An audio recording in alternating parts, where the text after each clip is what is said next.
Happy Tuesday, everyone. This is Tara with Tara's Tuesday Talk, and I just wanted to continue our conversation today around foster care, this being Foster Care Awareness Month.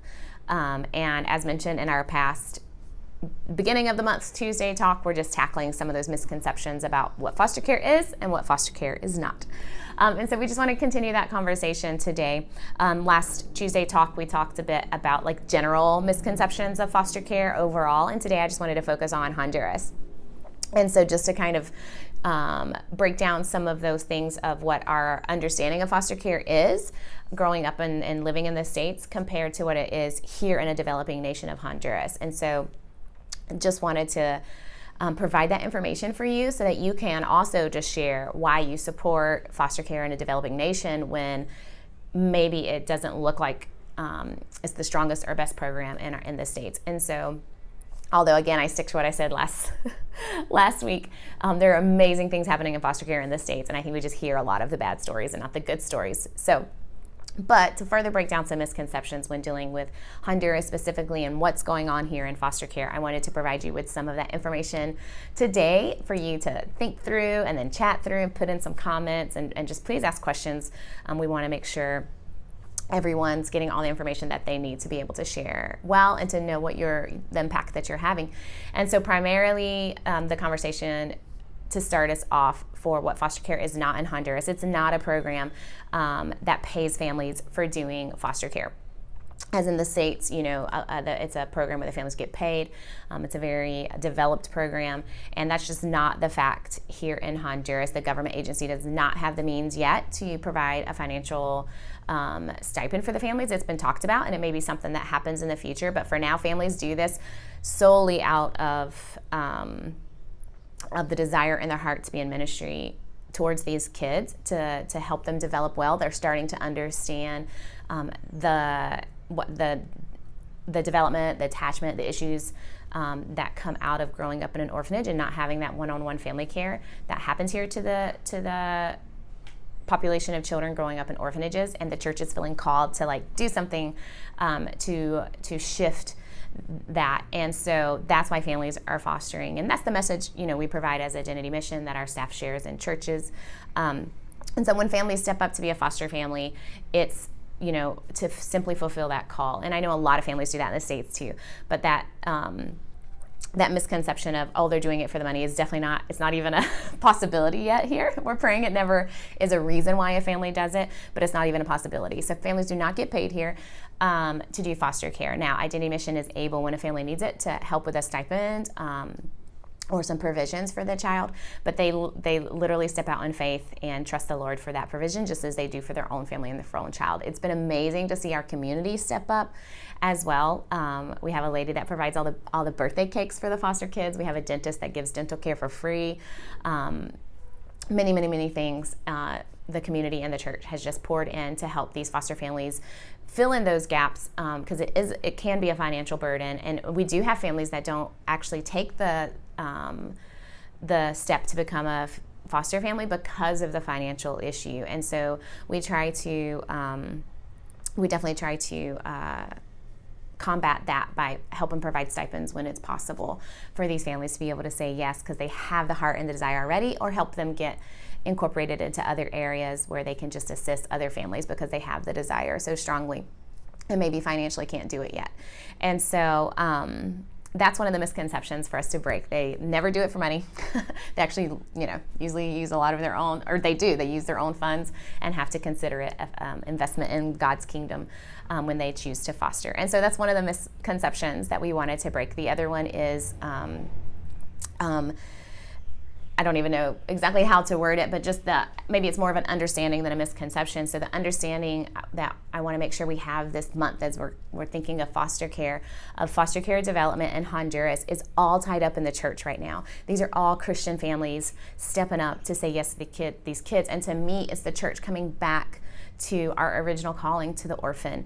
Jorge and myself and our team, we strongly feel like this was our job from the beginning, not the government's job. And while we work with the government for, the protection of the children and to make sure, legally they're getting through the processes they need to get through, we believe it's the church's job, and we believe it's our job to care for the orphan and to find the solutions. for them. And while we have to work within the framework of what the government and the country is providing, we get to do the work. And so the beautiful part of foster care in Honduras that's very different from the States is that it's all wrapped up in the church right now. The States, you can see this movement of the church starting to get more involved in foster care, whereas we kind of pulled back for a while and let the government run it. And we know there's bureaucracy and red tape, and it makes it hard sometimes to be involved. But we do see a movement in the church saying, hey, we're going to provide wraparound services. Hey, we're going to make sure foster families have what they need. And the beautiful stories of the churches saying, we're going to be foster families and make sure there's more families waiting to provide families for foster children than there are foster children waiting. And so there's been some beautiful stories in the States. And so we just have this amazing opportunity as the body of Christ in the U.S. and in Canada to unite with the body of Christ in Honduras and make foster care in Honduras in the church, like all supported, all of our foster families, Christian, solid families that are just, interacting with their community to provide the best solutions and services for the foster children, and then for at-risk families as well, obviously, to keep kids out of the foster care system. And so because it's developing, because it's such a small country, and because our government office doesn't have all the resources and all the wealth and all the workers that the U.S. has, we're able to step up as the church. So as we, the body of Christ, you guys, and then our body of Christ here in Honduras join together, we can see this movement grow in the church. And so just that awareness, for you to have that awareness that for such a time as this, you're able to be pulled in, and God is able to use you to impact an entire country's foster care system. Like, to me, it blows me away every time I pause and think about it.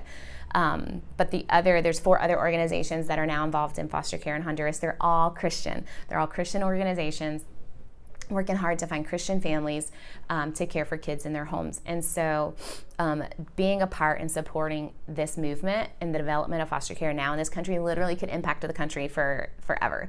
If we can get this grounded and rooted in the church and the body of Christ, the churches all around us in our communities, knowing from the very beginning, hey, we're going to support and do the wraparound services for families, foster families in our community, and it's starting that, then the government never has to develop service programs or things like that. Like, it can always be wrapped up in the church and us doing our responsibility. But along with knowing that and having that awareness is the awareness that they need you. We need you.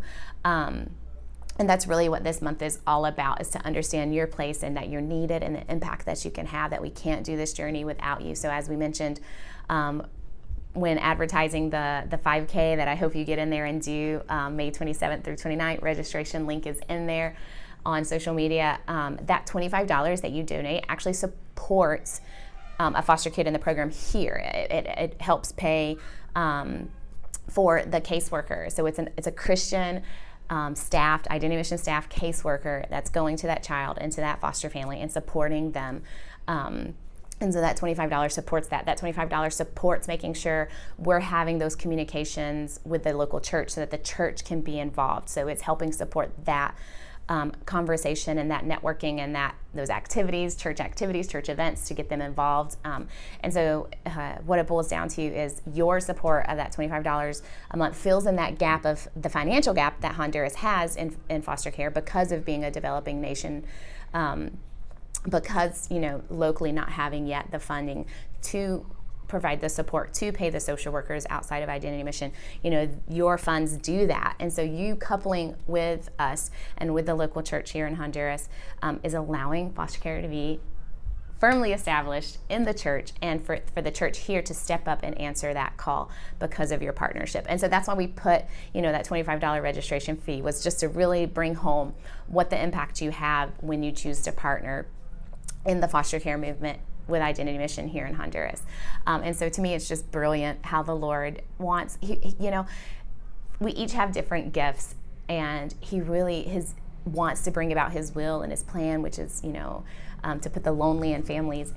But I love how he chooses to do it with all of us. Like, he doesn't give one person all of the the ability, the skill, the the education, and then also the finances to do all of it. He chooses to pull this person in that has that piece, and this person in that has that piece to accomplish his will. He wants us to work together. He doesn't want it to be reliant on any one of us. And you know what? That just brings him the glory.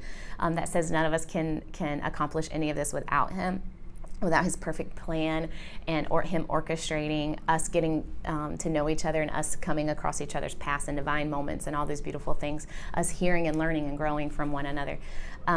He chooses to do it that way, and he really gets the glory in that, because none of us could do it without the other one, and I love that. We couldn't do what we do without the foster family saying yes, and then they couldn't do that without the local church saying, yes, I'm going to support you. And then none of us could do that without the partnership of our partners, you guys, saying, hey, we're going to sponsor that. We're going to financially support that movement. And so it's just beautiful to me. So just to wrap us up, this May Foster Care Awareness Month, I really hope you can start to visualize how big of an impact you have in helping an entire nation develop foster care within the foundation of the church. It's just an amazing, amazing thing that God is doing here in Honduras. And I just pray and hope that you guys can choose and pull others in to choose to be a part of such a time as this, to be a part of this developing program over the next several years. And just want to thank you for those of you that already have. Share this video. Get someone out there running with you May 27th, 28th, or 29th. Post it, win something if you can, using the hashtag Run for Family, and just use the run as a platform to help other people understand what they would be supporting when they support Identity Mission, when they run, when they give that $25. So thank you guys for listening for a little bit. If you have any questions, we're going to keep this conversation going of what foster care is and is not here in Honduras. So we'd love to hear your thoughts. Have a great Tuesday.